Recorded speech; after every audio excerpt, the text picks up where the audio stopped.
Taking your business international has been a dream of many entrepreneurs. Hi, my name is Ankit Mishra, and in this video, we will discuss about registering your dream business in Singapore. Singapore is an island nation in the Southeast Asia.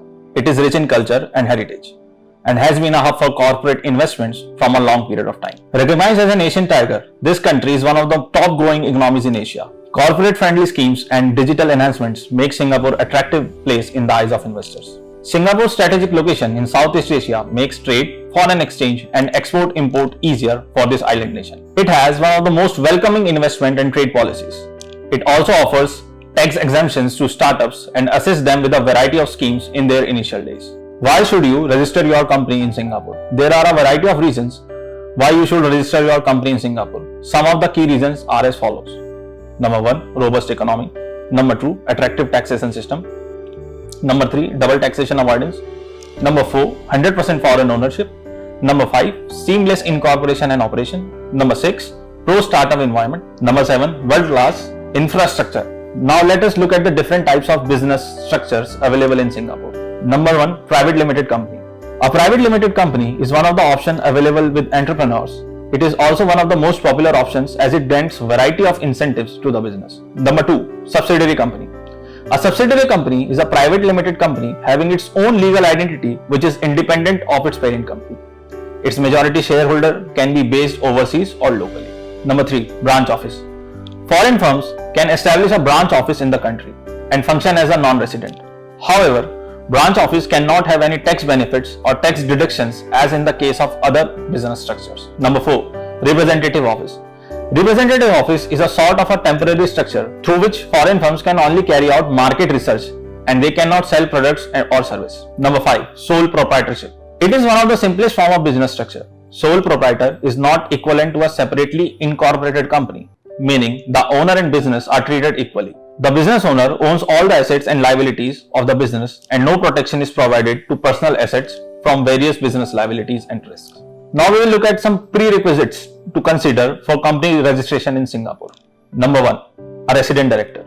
There is a need of resident director for incorporating a company in Singapore. Foreigners are allowed to be directors of the company, but a resident director should be a member of the company's board. There is no requirement for a residential shareholding, but the company should appoint a secretary on the board before applying for incorporation. Number 2, a company secretary. Companies incorporated in Singapore need to appoint a competent company secretary to ensure regulatory compliance. Such appointment must be made within 6 months of incorporation. Number 3, registered address. A local Singapore address will be required which will be the company's registered address. Such address must be a physical address. Number 4, supply chain management. Supply chain management includes transportation, storage and movement of the product manufactured created in business. Hence, the office holders should consider company's location before making a decision. Number 5, local competition.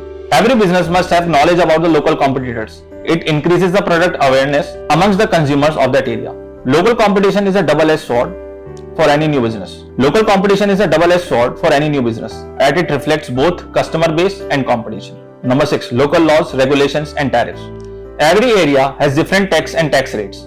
Businesses need to recognize these tariffs and make sure that they are compliant with every regulation set by the municipality or local authority of that area. Following are the documents required for setting up your company in Singapore.